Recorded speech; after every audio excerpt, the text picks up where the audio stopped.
How many times have you put off living your life? Promised yourself, I'll start any minute now. Someday I'll exercise. Someday I'll write a book. Someday I'll be happy. These somedays accumulate like forgotten letters in a mailbox. And one day we discover that life has passed, and the envelopes remain unopened. Do you feel that gnawing sensation?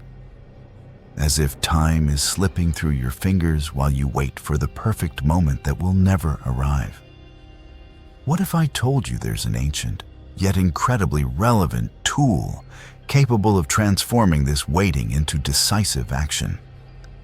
Not a philosophy found in dusty books, but rather a powerful internal combustion engine for your will, igniting a spark in every now. We won't just talk about it. We'll explore how this engine works, and I'll show you several simple yet incredibly effective exercises. They won't take much time, but they'll help you stop postponing life and start truly living today. This engine, this ancient yet surprisingly relevant tool I mentioned, has a name. It's called Memento Mori. Don't be intimidated by the Latin E. It's not a morbid reminder of an inevitable end, but rather a powerful compass capable of recalibrating your inner navigation. Imagine standing at the crossroads of life's paths, and instead of wondering which way to go, a magical device appears in your hand. It doesn't show the future, but it brightly illuminates what truly matters in each moment, cutting away everything superfluous, everything distracting. Memento Mori is not a call to panic, it's a call to action now. Recall Fridtjof Nansen, the Norwegian explorer who set out to conquer the Arctic in the late 19th century. He didn't know what awaited him in the ice, but every step, every day of his expedition was filled with clarity of purpose. He didn't postpone building an igloo for later, nor did he wait for perfect weather for another measurement. He acted because he understood that time, under those conditions, was the most valuable resource, and every lost minute could cost a life. For him, Memento Mori wasn't a philosophy, it was a guide to survival. Now, let's fast forward to our time. Perhaps you know someone who has survived a serious illness. Suddenly, the world around such a person changes. Petty grievances, empty arguments, endless social media scrolling. All of it loses meaning.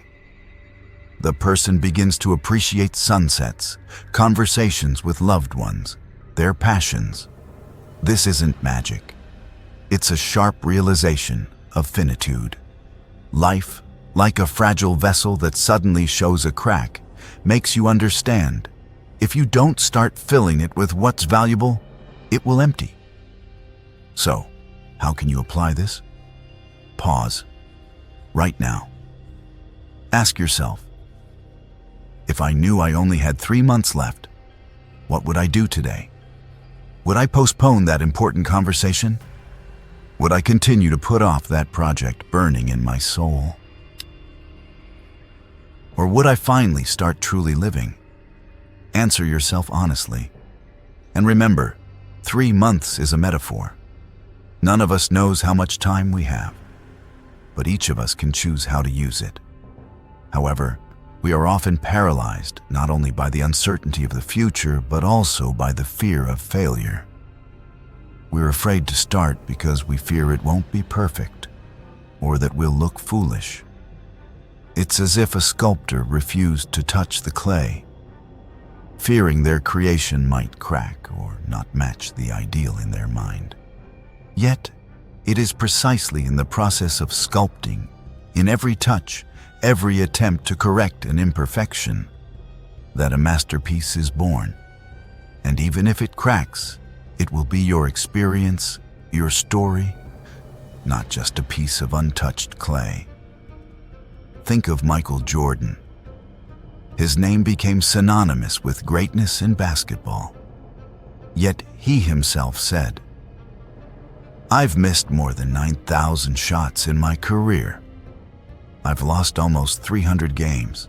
26 times I've been trusted to take the game-winning shot and missed. I've failed over and over and over again in my life, and that is why I succeed."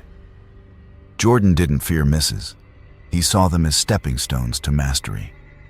For him, every missed shot wasn't an end, but part of a continuous process of improvement, limited only by the time he had on the court.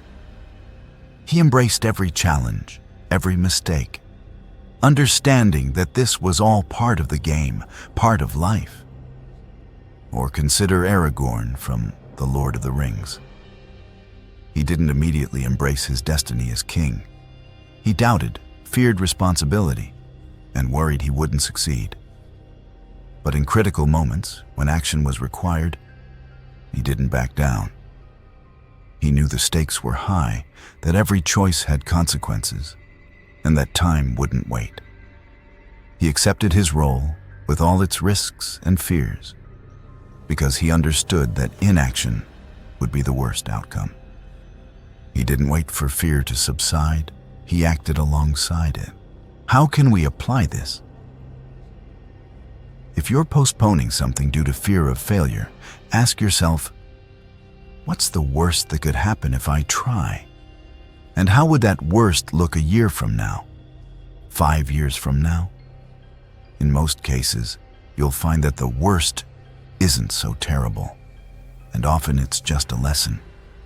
Focus on what you can control, your effort, your attitude, your next step. And the result? The outcome is often beyond our control, but that's no reason not to try. We've discussed how Memento Mori, this ancient reminder, can become not a frightening harbinger, but a powerful catalyst. It doesn't teach us to fear the end. Rather, it teaches us to value and utilize every moment. This isn't a morbid philosophy, but more like a lens that clarifies the blurry horizon of your life. Imagine you've been filming for years with a camera with a defocused lens. Everything is there, seemingly, but there's no sharpness, no depth. Memento Mori is that focus click that makes the picture clear, allowing you to see details that previously slipped away and to realize which narratives are truly worthy of your attention. It's not a call to rush, but an invitation to mindfulness, to choosing what you do now. It is in this choice that our true power lies. We cannot control time, but we can control how we live it. We cannot stop the clock, but we can decide how to fill each second. Therefore, I offer you a simple but incredibly effective exercise. Every evening, as the day ends, or every morning, before you begin the hustle and bustle, take a minute. Close your eyes and ask yourself, if this were my last week, what would I do today? What words would I say? What actions would I take? Don't look for grand feats. Look for the sincerity, the importance that we so often postpone. This is your personal, daily Memento Mori, which will help you not just live life, but consciously create it, step by step, moment by moment. Start today, and you'll feel each day fill with new meaning as life ceases to be a series of expectations and transforms into a series of conscious actions.